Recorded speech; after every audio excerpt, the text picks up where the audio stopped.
कामदेव को शिव जी ने क्यों भस्म किया, आइए इसकी कथा विस्तार से जानते हैं। शिव जी को कामांतक भी कहते हैं। इसके पीछे कथा है। एक तारकासुर नाम का राक्षस था। एक समय का बात है जब तारकासुर ने ब्रह्मा जी से 2 वरदान पाए थे। पहला, तीनों लोकों में उसके समान ताकतवर कोई और ना हो, और दूसरा, शिव पुत्र ही उसे मार सके। ऐसा वरदान वो ब्रह्मा जी से पाया था।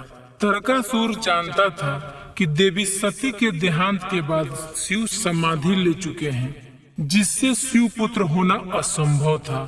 वरदान पाकर तारकासुर ने तीनों लोकों को जीत लिया।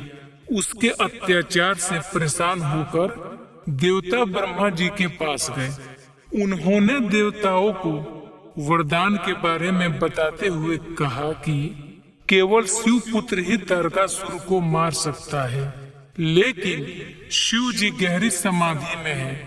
हिमवान की पुत्री पार्वती शिव से विवाह के लिए तप कर रही हैं, लेकिन वे पार्वती की तरफ देखना भी नहीं चाहते हैं।